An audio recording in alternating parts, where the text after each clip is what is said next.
irmãos. Convido a igreja a abrir ou ligar a sua Bíblia no Evangelho de Mateus, capítulo 16. Evangelho do Senhor Jesus Cristo segundo Marcos. Eu falei Mateus, mas é Marcos, me desculpe. É Marcos, capítulo 16. Fico olhando para Mateus aqui, é só novidade. Marcos, capítulo 16. Aí quando você encontrar em referência à palavra, por favor, fique de pé. Nosso irmão Deison vai fazer a leitura do verso 1 até o verso 13 de Marcos, capítulo 16. Todos encontraram, meus irmãos? Por favor. Quando terminou o sábado, Maria Madalena, Salomé e Maria, mãe de Tiago, compraram especiarias aromáticas para ungir o corpo de Jesus. No primeiro dia da semana, bem cedo, ao nascer do sol, elas se dirigiram ao sepulcro, perguntando umas às outras: quem removerá para nós a pedra da entrada do sepulcro? Mas quando foram verificar, viram que a pedra, que era muito grande, havia sido removida. Entrando no sepulcro, viram um jovem, vestido de roupas brancas, assentado à direita, e ficaram amedrontadas. Não tenham medo, disse ele. Vocês estão procurando Jesus, o Nazareno, que foi crucificado. Ele ressuscitou. Não está aqui. Vejam o lugar onde o haviam posto. Vão e digam aos discípulos dele e a Pedro: ele está indo adiante de vocês para a Galileia. Lá vocês o verão, como ele disse. Tremendo e assustadas, as mulheres saíram e fugiram do sepulcro, e não disseram nada a ninguém, porque estavam amedrontadas. Quando Jesus ressuscitou na madrugada do primeiro dia da semana, apareceu primeiramente a Maria Madalena, de quem havia expulsado 7 demônios. Ela foi e contou aos que com ele tinham estado. Eles estavam lamentando e chorando. Quando ouviram que Jesus estava vivo e fora visto por ela, não creram. Depois, Jesus apareceu noutra forma a 2 deles, estando eles a caminho do campo. Eles voltaram e relataram isso aos outros, mas também nestes eles não creram. Obrigado a Deus pela leitura da tua palavra, e que nosso coração continue se enchendo de alegria, Pai Santo, porque foi num primeiro dia da semana como esse, como um domingo, um dia como hoje, nós estamos aqui na tua casa celebrando a ressurreição daquele que é o autor e consumador da nossa fé.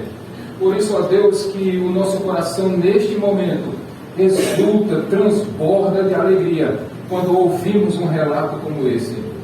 E que teu Santo Espírito também continue falando aos nossos corações, antes pelos louvores, agora pela exposição da tua palavra.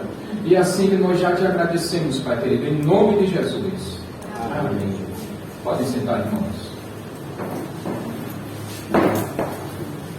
Acompanhando os relatos, acompanhando o que estava se passando na TV, e é impressionante, meus irmãos, como o fato histórico da ressurreição de Cristo é algo que, pelas mídias, pelas grandes mídias, ou pelo mundo, pelo meio secular, é uma notícia que nós só ouvimos uma vez por ano. É quando nós ouvimos a parte da sexta-feira, que nós chamamos de Sexta-feira Santa, quando se fala muito da morte, da crucificação de Cristo. Mas aí passa a sexta-feira, passa o sábado, e hoje é interessante como hoje as TVs, algumas delas, já estavam passando filmes e desenhos sobre coelhos.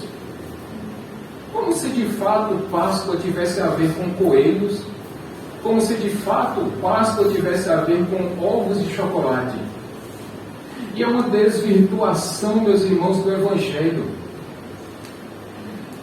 Mas o que nós não podemos é nos conformarmos, achar que isso tudo é normal, porque não é. Por outro lado, meus irmãos, infelizmente, o que nós estamos percebendo é que até os cristãos também andam meio esquecidos desse fato que é tão importante para a Igreja de Cristo. Haja vista que, talvez hoje, um dia como esse, ensolarado, muita gente possa ter ido à praia, alguns, inclusive, por estarem passando o dia na praia, até não tenham tempo, ou dizem que não têm tempo, de estar na igreja, para poder comemorar a data que é mais importante para nós cristãos, que é a ressurreição de Cristo. Apega-se muito, irmã Dorinha e irmã Aparecida, apega-se muito à morte de Jesus, e parece que para por aí. Fala-se muito da morte, da crucificação, do sofrimento, mas para por aí. E a partir do sábado leva-se a vida adiante como se nada tivesse acontecido. E é muito triste isso, meus irmãos, porque se o sacrifício de Cristo tivesse parado na sexta-feira, o que é que nós estaríamos fazendo aqui, afinal de contas? Se simplesmente a morte de Cristo fosse isolada e fosse completa em si mesmo, o que é que nós teríamos para comemorar no dia de hoje? Nada. Porque se Cristo não ressuscitou, meus irmãos, então é porque a obra dele não foi completada. Eu ainda vou mais adiante, Mateus e Bia. Se Cristo não ressuscitou, então nós estamos perdendo o nosso tempo aqui. Se Cristo não ressuscitou, Filipe, como disse Paulo aos Coríntios, a nossa fé é vã, a nossa pregação é vã. Se Cristo não ressuscitou, Cícera, a nossa fé é inútil. Aí sim faria sentido nós passarmos hoje um dia na praia, comendo, bebendo, nos divertindo. Essa hora, talvez, eu nem sei se já terminou a partida de futebol que estava passando na TV. Mas se Cristo não tivesse ressuscitado, nós poderíamos tranquilamente estarmos em casa agora, tranquilos, deitados na cama ou deitados numa rede. A morte de Jesus sem a ressurreição é como um trem que anda por um trilho apenas. Ele se equilibra, meus irmãos? Vocês já viram um trem andando por apenas uma barra de trilho? Ele não vai andar, não tem jeito. É por isso que eu costumo dizer que morte e ressurreição são como os dois trilhos de um trem. Se eles não andarem ali, juntinhos, um ao lado do outro, então o trem não vai conseguir passar por eles. Se Cristo não ressuscitou, é porque a morte triunfou sobre o nosso Salvador. É por isso que a morte e a ressurreição de Cristo precisam andar juntas, meus irmãos. Porque senão a obra não fica completa. Morte sem ressurreição, para aqueles que gostam, é como queijo sem goiabada. Morte sem ressurreição é como um avião que não tem asas. Fica incompleto. Fica faltando alguma coisa. É por isso que não existe uma obra completa de redenção sem que exista morte e ressurreição. Aliás, se nós não crermos na ressurreição, então também nós não cremos no cristianismo. Porque cristianismo sem ressurreição, ele não existe. Porque essa é a obra mais importante, meus irmãos, do Evangelho. Se nós excluirmos a ressurreição do Evangelho, o que é que nos sobra? Apenas a morte, apenas o sofrimento, apenas o triunfo do pecado, apenas o triunfo de Satanás, apenas o triunfo do mundo e apenas o triunfo dos nossos inimigos. Morte sem ressurreição não são compatíveis com o cristianismo mariano. É por isso que nós acreditamos firmemente que um cristianismo sólido, verdadeiro, uma obra de redenção completa, precisa ter morte, mas também tem que ter ressurreição. Porque se Cristo não tivesse ressuscitado, é porque Deus não teria recebido o seu sacrifício. Portanto, nós estaríamos condenados à morte, estaríamos ainda vivendo em nossos pecados e delitos. Agora, o que mais entristece, meus irmãos, é que essa obra, o mundo não acreditar, nós até entendemos. Pior era que, inclusive, os discípulos de Jesus Cristo também não estavam acreditando. E por que nós podemos dizer isso? Quantos dos 11 discípulos de Jesus estavam lá na frente do túmulo, esperando no domingo pela manhã o Senhor Jesus ressuscitar? Zero. Quantos? Zero. Não tinha nenhum. Mas quantos anos Jesus passou ensinando e instruindo seus discípulos, meus irmãos? 3 anos. O ministério terreno de Jesus, Daniel, durou 3 anos. E durante 3 anos, Mateus e Brenda, eles ouviram Jesus dizendo que era necessário que ele morresse, mas que ao 3º dia ele iria ressuscitar. Mas nenhum estava esperando pela ressurreição de Jesus Cristo. É quando aí nós entramos.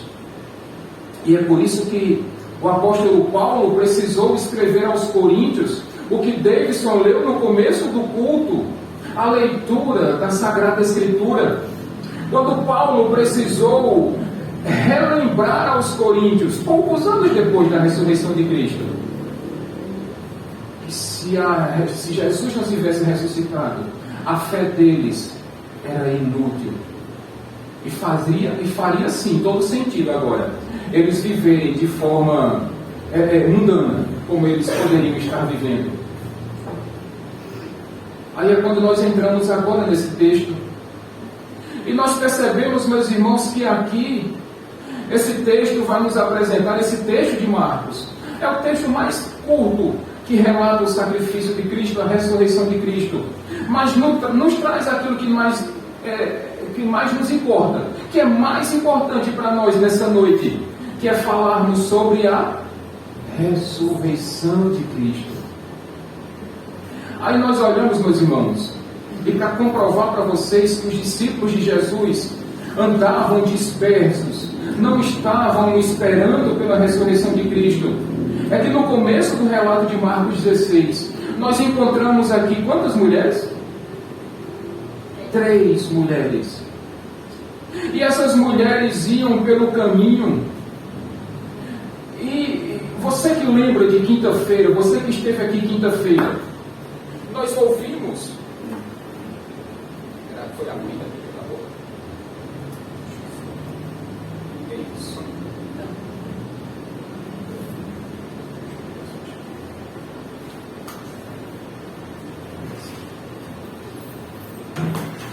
Então, se você esteve aqui quinta-feira, você vai lembrar que nós falamos sobre o sacrifício de Cristo naquela sexta-feira, como ele se entregou naquela cruz, e que após ele ter expirado e dizer: Deus, entrego em tuas mãos o meu espírito, e quando Jesus bradou em alta voz: Tetelestai, está consumado. Então, meus irmãos, nós vimos que José de Arimateia leva o Senhor Jesus, e o Senhor Jesus é sepultado. Mas não deu tempo que aquelas mulheres preparassem o corpo de Jesus, ungissem o corpo de Jesus com aqueles óleos, com aquelas essências que eram colocadas nos mortos. Então elas esperaram que passasse o sábado, o dia do descanso, e assim que chega o domingo, assim que os primeiros raios de sol iluminam o dia, aquelas mulheres correm, e elas vão lá, e elas vão pelo caminho dizendo: eita, como é que nós vamos aqui a empurrar aquela pedra? E como é que nós vamos ungir o corpo do nosso Senhor? Pense na pergunta, Tatiana. Como é que aquelas mulheres, sendo apenas 3 mulheres, e diz o texto de Marcos que aquela pedra era muito grande. Estudiosos chegam a dizer, Rosinaldo, que eram necessários pelo menos 20 homens para empurrar aquela pedra. E para que a gente entenda que aqueles discípulos, de fato, eles eram um pouquinho lentos de raciocínio. Vocês lembram que Jesus já havia sido ungido há algum tempo atrás? Vocês lembram como Maria havia derramado sobre a cabeça de Jesus um perfume que estava num vaso de alabastro? Um perfume muito caro, Jair, que segundo os estudiosos, custava o salário de um ano todo. E aquela mulher estava juntando aquele perfume, porque naquele momento, irmã Clarice, as mulheres juntavam dinheiro para na noite de núpcias elas colocarem aquele perfume muito cheiroso, estilo que Felipe chegou usando aqui na igreja hoje à noite, para lá de cheiroso. E Jesus disse para aquela mulher, para Maria, que ungiu o Senhor Jesus, e quando Judas reclamou, Jesus disse: olha, meu filho, tenha calma, eu só vou ser ungido aqui essa vez. Desculpa. Portanto, deixem Maria me ungir. Se aperrei com isso não. E ela derrama aquele perfume sobre ele. E agora essas mulheres estão aqui de raciocínio um pouquinho lento, junto com os outros discípulos. Porque, meus irmãos, qual foi a promessa de Jesus? Que ao terceiro dia ele ia o quê? E por que não essas mulheres estavam indo lá para o túmulo de Jesus?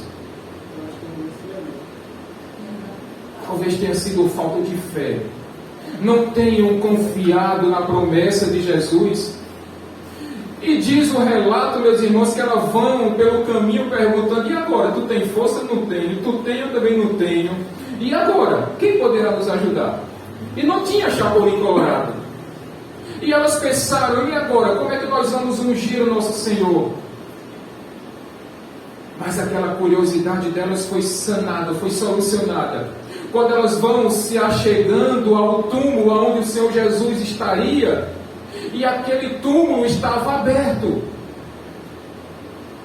E quando elas olham para aquele túmulo aberto, o que é que elas avistam lá dentro? Um jovem vestido de branco. É interessante, meus irmãos, que Marcos não fala que esse jovem, ele era um anjo. Mas os outros evangelistas, os outros evangelhos, vão nos dizer que esse jovem era um anjo. E quando elas olham para dentro do túmulo e elas avistam aquele anjo, aquele jovem, aquele anjo lá ao lado direito do túmulo, e elas ficam aterrorizadas, amedrontadas, talvez se perguntando: cadê Jesus? A pergunta que eu faço, meus irmãos: aquelas mulheres foram procurar quem no túmulo? E quem elas viram?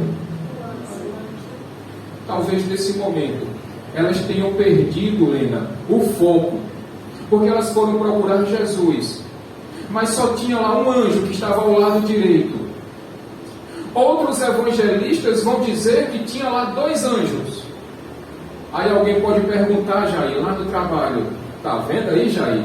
Uma contradição aqui, ó. Um diz que tinha um anjo, outro diz que tinha 2. Na verdade, meus irmãos, não tem contradição aqui. Talvez essas mulheres só tenham visto de fato o anjo que estava ao lado direito, como Marcos relata. Talvez o segundo anjo não queira ter aparecido para elas, ou talvez pelo grande nervosismo elas não tenham visto o anjo, o segundo anjo. O fato é que elas avistam ali o anjo e Jesus não estava lá. Agora, vocês já pararam para se perguntar: Quem abriu aquele túmulo? O Evangelho de João, meus irmãos, vai dizer que foi o próprio Deus que abriu aquele túmulo. Uma segunda pergunta, Filipe, que nós fazemos: por que Deus então abriu aquele túmulo? Será que Jesus não tinha capacidade, meus irmãos, de sair daquele túmulo sozinho? Se pouco tempo depois, já glorificado, ressuscitado e glorificado, Jesus aparece dentro de uma casa, onde estavam ali os 11 discípulos, e o texto diz que as portas estavam fechadas. Qual seria a dificuldade de Jesus de sair daquele túmulo sozinho? Ele não precisaria que Deus abrisse para ele aquele túmulo. Mas Deus abre aquele túmulo, meus irmãos, para que aquelas mulheres vissem que o túmulo estava vazio.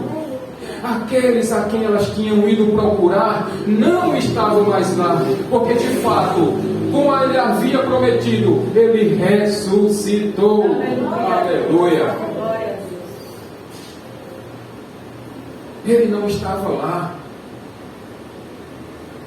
Talvez pelo grande medo, pelo grande temor que elas tiveram daquele anjo que estava lá, elas tenham se esquecido de qual seria o seu foco. O fato, meus irmãos, para nós, é que aquele túmulo não foi aberto por homens para roubarem o corpo de Cristo, como assim inventaram ali, os romanos falaram, os líderes religiosos inventaram essa mentira. Que nós cremos firmemente é que Jesus Cristo ressuscitou ao terceiro dia.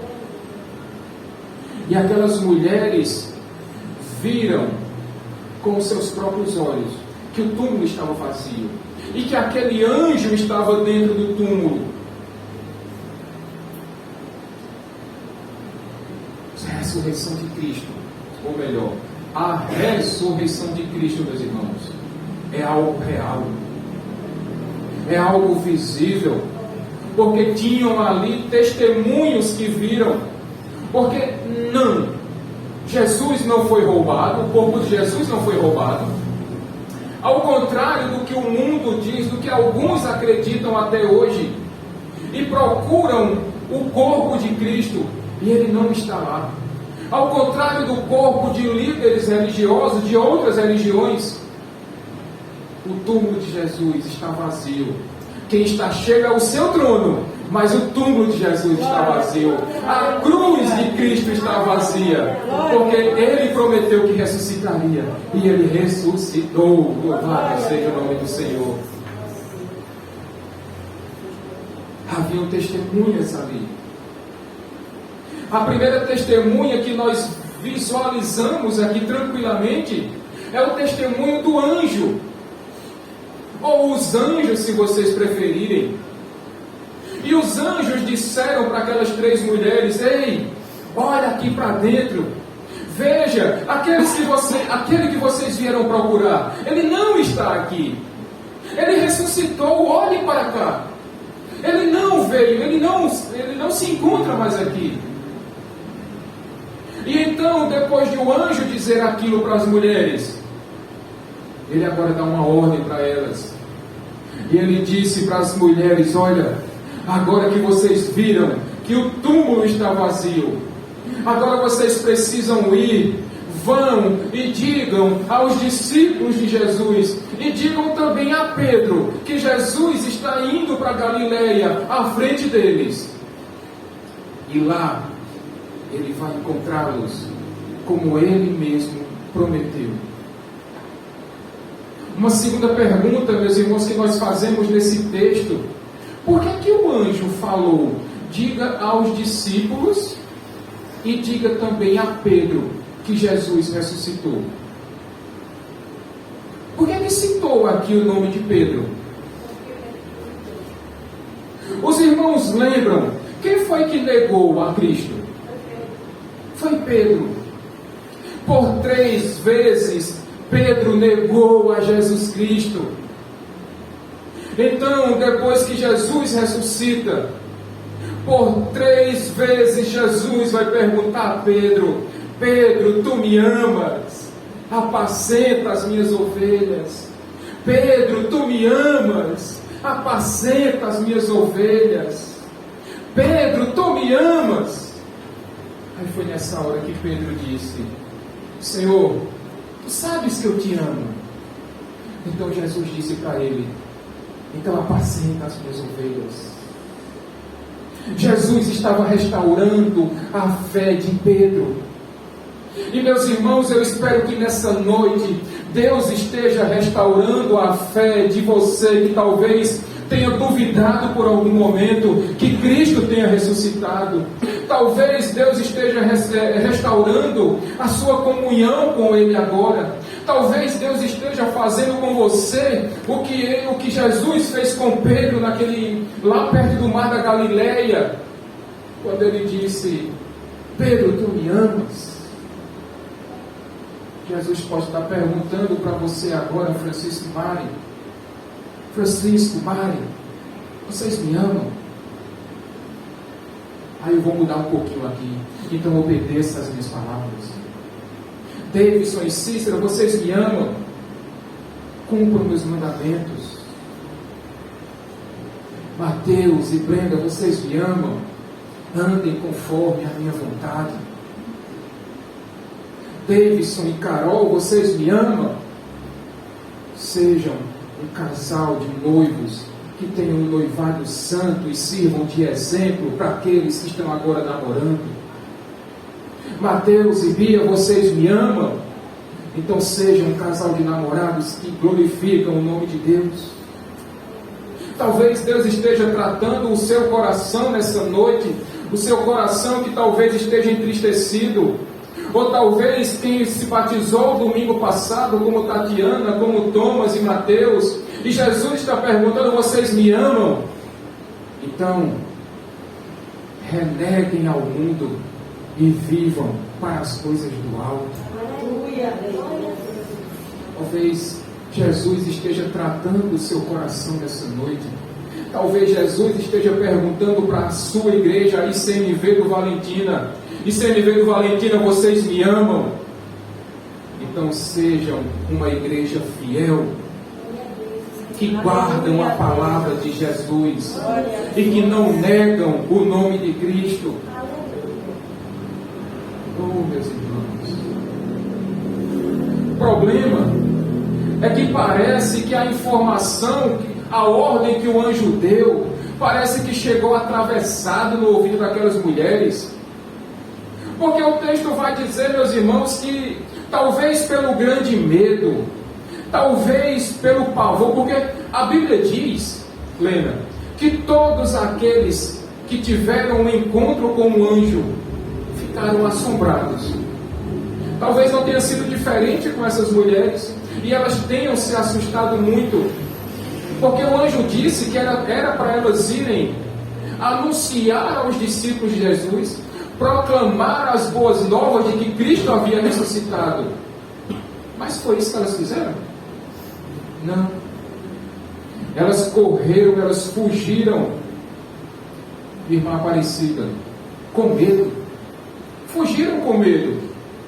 Ficaram assombradas demais por causa da visão do anjo.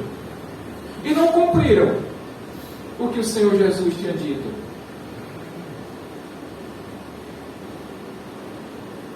Aí é quando a gente chega, meus irmãos, e a gente parte agora para um segundo testemunho que o texto nos fala, que é exatamente o testemunho dessa mulher chamada Maria Madalena. Porque o texto vai dizer que Jesus se revelou àquelas mulheres, mas mais especificamente, ou em primeiro lugar, Jesus se revelou a Maria Madalena. Aí tem algumas pessoas aí, meus irmãos, que tentam difamar o nome de Cristo. E disseram, Ivonete, que Jesus teve um relacionamento amoroso com Maria Madalena. E falam abobrinhas, tentando denegrir a obra e a pessoa de Jesus Cristo. Mas essas pessoas não conseguem. O que nós entendemos, e a maioria dos estudiosos também entendem, é que Jesus aparece para essa mulher em primeiro lugar, a Maria Madalena, talvez como uma forma, irmã Clarice, de honrar a esta mulher, para concluir a obra que Jesus havia começado na vida dela, porque ela foi uma das grandes incentivadoras e uma das grandes patrocinadoras do ministério terreno de Jesus Cristo. Jesus aparece para ela. E então agora aquela mulher que vira a presença de Jesus Cristo. Porque antes eles apenas tinham ouvido falar, mas agora Jesus aparece corporalmente a eles, especialmente a Maria Madalena. E ela percebendo, meus irmãos, que os discípulos, como diz o texto, estavam muito chorosos, estavam muito tristes, estavam muito abatidos. Alguns, inclusive, já tinham até abandonado as suas funções e tinham voltado à sua vida normal. Então aquela mulher vai correndo. E olha, irmãs, quando vocês têm uma notícia para contar, uma notícia como essas, vocês conseguem ir andando tranquilamente, aí chega em casa, toma um banho, aí faz um lanche, aí passa um secador no cabelo, aí depois você vai dar a notícia para a pessoa que você quer contar? Como é que mulheres normalmente, mães, como é que vocês contam uma notícia como essa, que muda a história de muita gente? É com grande alegria, é com grande euforia, com um pouquinho de nada de ansiedade, um pouquinho de nada, um tiquinho de nada. E provavelmente deva ter sido essa reação de Maria Madalena. Ela correu ao encontro dos discípulos e ela dizendo: olha, eu vi, não foi ninguém que me contou, eu vi o Senhor Jesus ressuscitado. Mas tinha um problema aqui. Tinha um probleminha, irmã Dorinha. O testemunho de uma mulher não era aceito na sociedade. Aí se tivesse uma feminista aqui, tá vendo?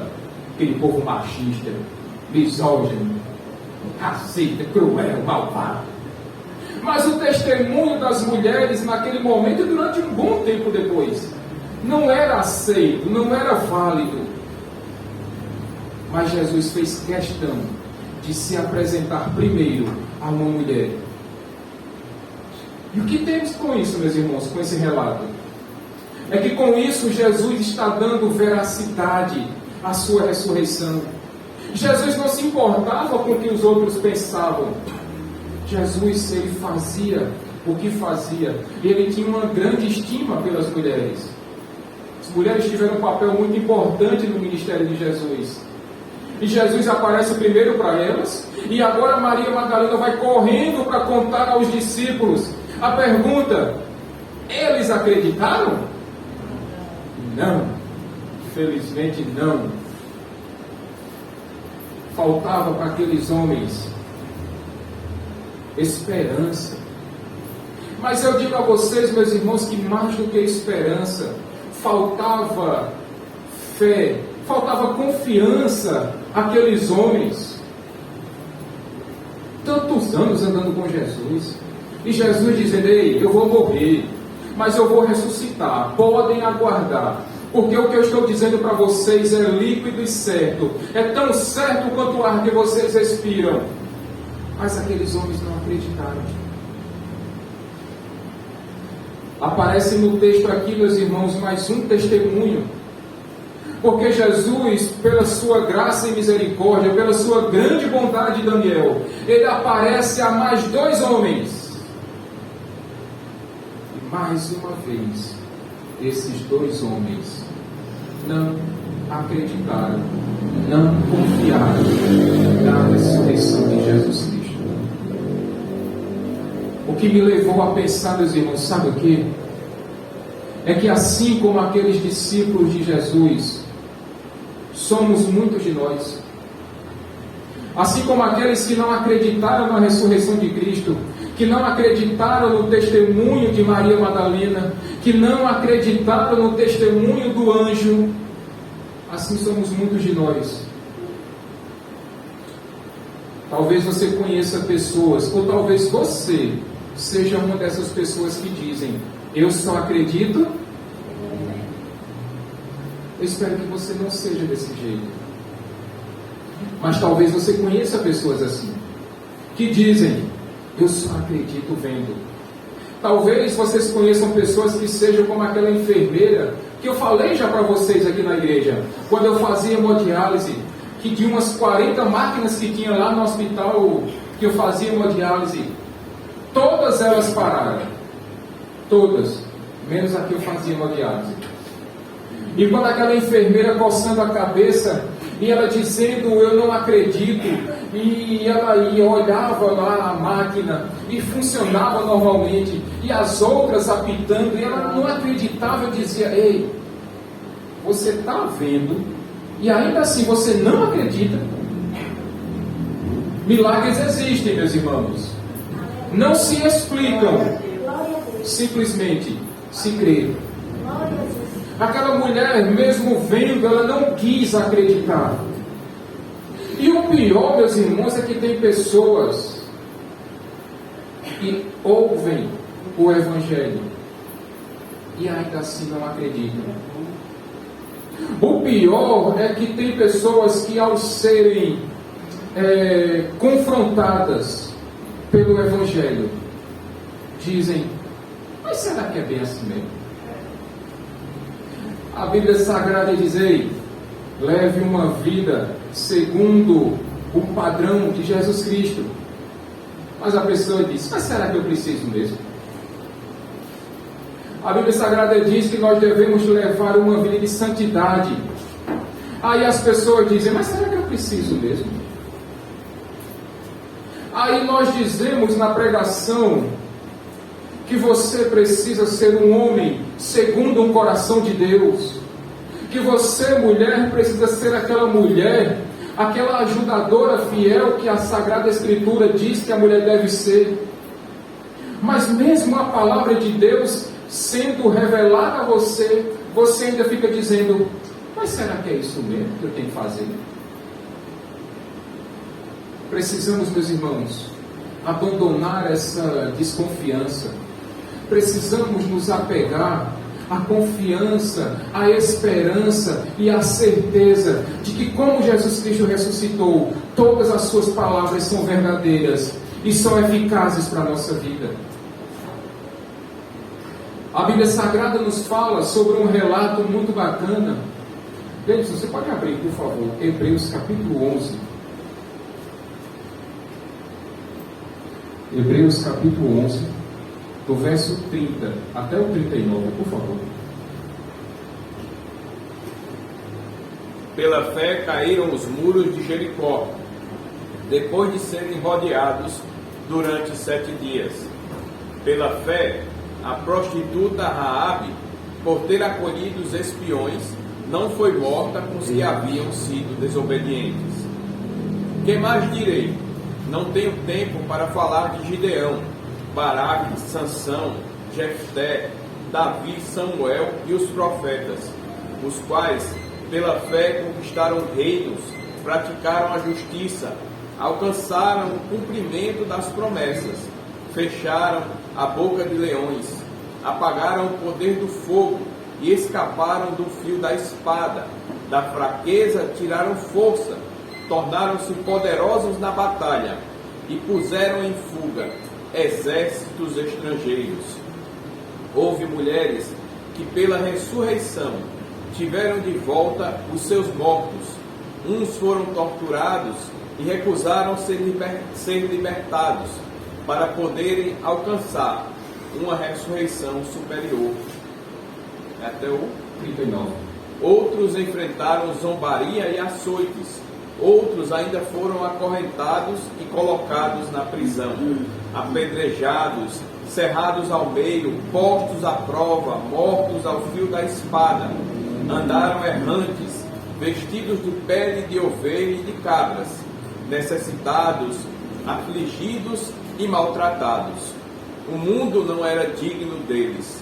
Vagaram pelos desertos e montes, pelas cavernas e grutas. Todos esses receberam bom testemunho por meio da fé. No entanto, nenhum deles recebeu o que havia sido prometido. Deixa aberto, por favor. Todos esses homens e mulheres que o nosso irmão Davidson acabou de ler nesse relato de Hebreus capítulo 11, que fala sobre os heróis da fé, todos esses viveram pela promessa de que o seu Redentor, o Messias prometido, viria e se entregaria por eles naquela cruz do Calvário. Mas eles morreram crendo nessa esperança. Mas acontece, meus irmãos, que eles morreram firmes nessa promessa, mas não chegaram a ver o cumprimento da promessa. Eles morreram confiando que o Messias viria, mas eles próprios não viram, mas não esmoreceram, Daniel, em nenhum momento da sua fé. Morreram crendo nisso. Mas veja o que diz o versículo 40, por favor. Deus havia planejado algo melhor para nós, para que conosco fossem eles aperfeiçoados. Deus havia preparado algo melhor para nós, meus irmãos. Eles morreram sem ver o cumprimento da promessa, mas nós vimos. Nós presenciamos, não visivelmente, nós não estávamos lá pessoalmente, mas pelo relato das Escrituras, nós sabemos que Jesus Cristo já veio, o Messias prometido já veio, o Cristo de Deus veio, e Ele se entregou em nosso lugar naquela cruz do Calvário, com aquele sacrifício substitutivo, que era para ser no seu e no meu lugar. E agora nós podemos crer tranquilamente, Filipe, que o nosso Salvador veio. É por isso que quando Paulo escreve aos Colossenses, ele disse: ei, vocês que ressuscitaram com Cristo, vocês agora são uma nova criatura, vocês receberam uma nova vida. É por isso que vocês precisam olhar para as coisas do alto. Busquem as coisas do alto, pensem nas coisas do alto, falem sobre as coisas do alto e não se apeguem mais a essas coisas terrenas. Mas veja, o que é que esse mesmo autor aos Hebreus fala agora no capítulo 12, do verso 1 até o verso 4 deles, por favor.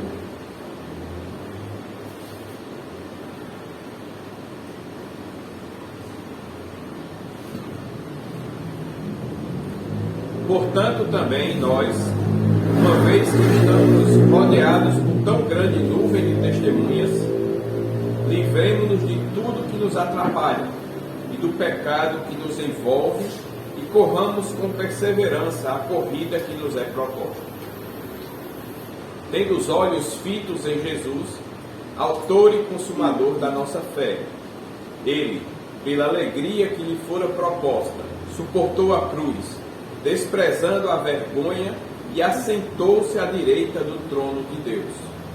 Pensem bem naquele que suportou tal oposição dos pecadores contra si mesmo, para que vocês não se cansem, nem desanimem. Na luta contra o pecado, vocês ainda não resistiram até o ponto de derramar o próprio sangue. Eu espero, meus irmãos, que a gente não passe por 1% do que todas essas testemunhas oculares, do que todas essas pessoas que morreram esperando e confiando na promessa que eles não viram,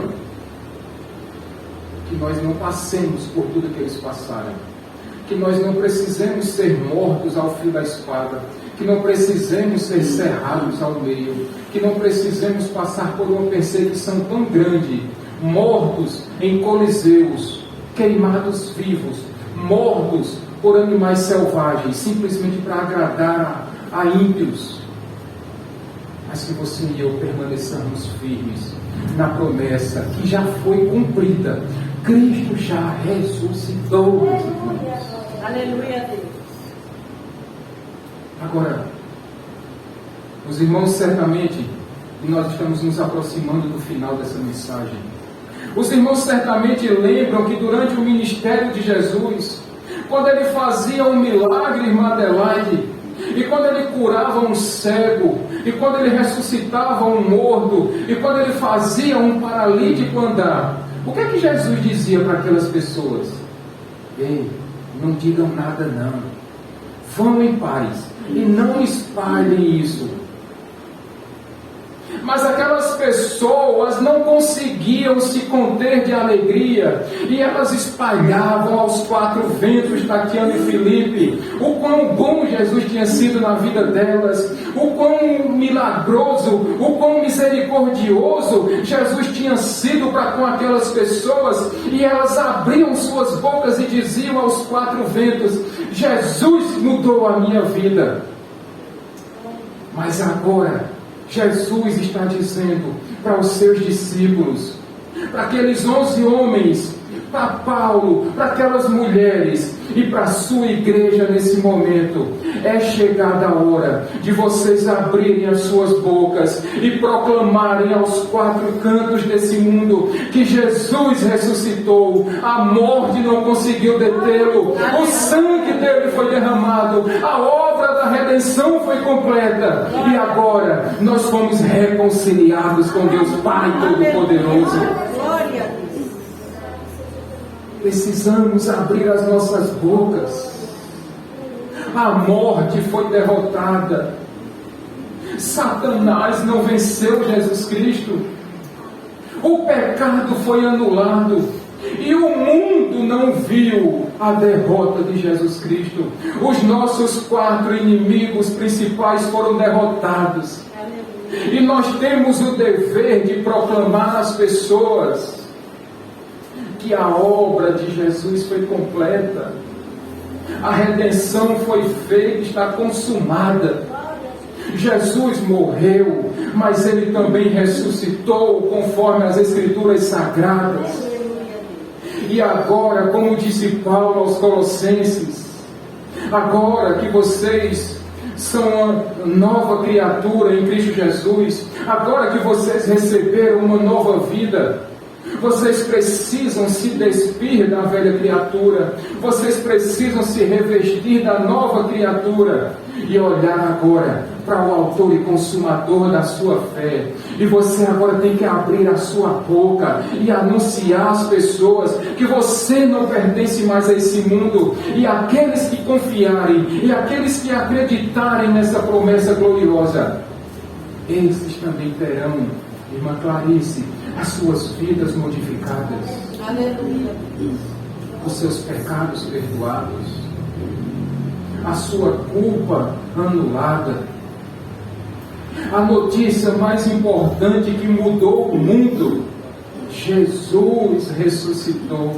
Aleluia. E porque Ele vive, nós podemos crer no amanhã. E porque Ele vive, nós sabemos que a nossa morada, o nosso lugar no céu está garantido. E porque Ele vive, a eternidade nos está garantida. E porque Ele vive, bênçãos celestiais estão separadas para você e para mim. E porque Ele vive, temor não há. Oh, meus irmãos, sabe o que precisa mudar na sua e na minha vida? É porque Jesus ressuscitou. Agora nós devemos viver uma vida de santidade. Porque diz a Bíblia que sem santidade ninguém verá a Deus. A obra já foi feita. Você não precisou levantar um dedo para isso. Jesus fez tudo no seu lugar. Ele carregou sobre si as suas enfermidades. Ele carregou sobre si a nossa doença, a principal doença nossa, que era o pecado, aquele que nos afastava de Deus. É por isso que nós não podemos nos conformar e falar sobre a ressurreição de Cristo apenas na Páscoa. Ao sair da igreja hoje, as pessoas que você encontrar, diga para elas: ei, sabe um fato histórico que mudou o mundo? Jesus morreu e ressuscitou. E todos aqueles que crerem nisso, e todos aqueles que entregarem as suas vidas a Ele, também ressuscitarão um dia com Ele.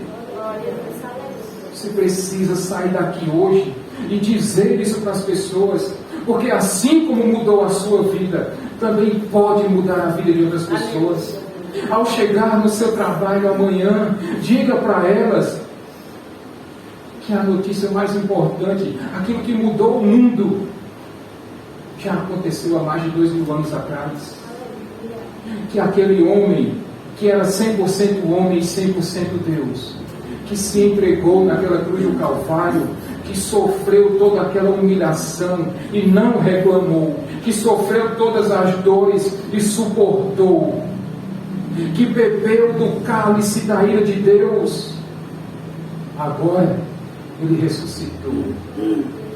E agora nós podemos nos alegrar, e nós podemos cantar, e nós podemos sorrir, e nós podemos descansar em Cristo, porque Ele é o autor e consumador da nossa fé. Aleluia, Deus. Glória. Vamos ficar de pé, meus irmãos. Enquanto o nosso irmão Davidson vai pegar os elementos da Santa Ceia, para aqueles que são batizados e podem ceiar, que você faça isso com toda a alegria nessa noite.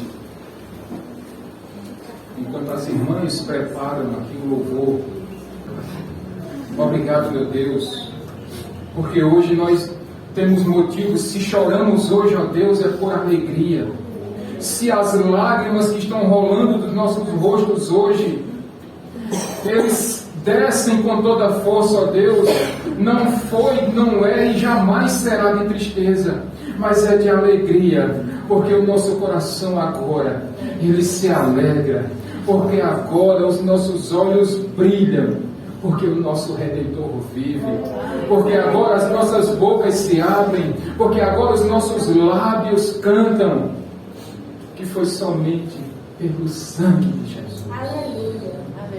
Vamos finalizar com esse louvor.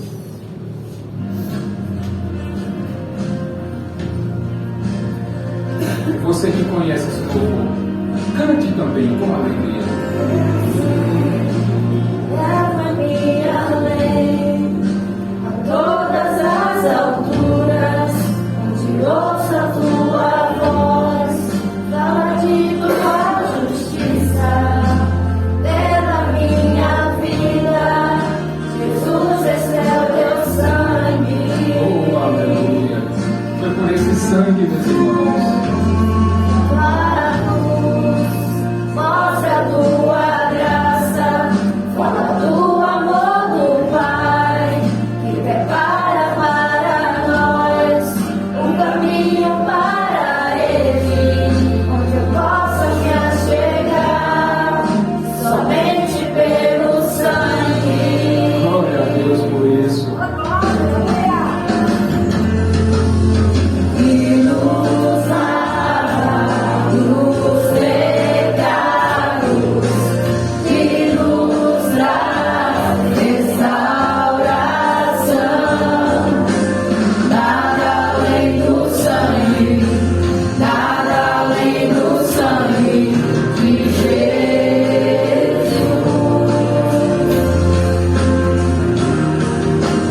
Que nos faz brancos como a neve, aceitos como amigos de Deus. Nada além do sangue, nada além do sangue de Jesus.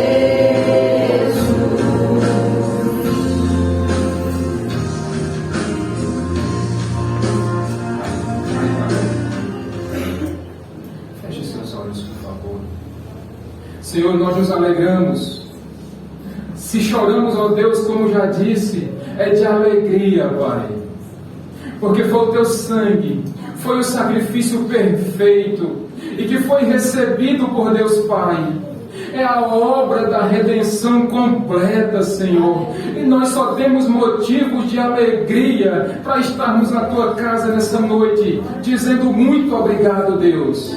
Muito obrigado, porque aquilo que nós não conseguiríamos nunca fazer, o Senhor fez por nós.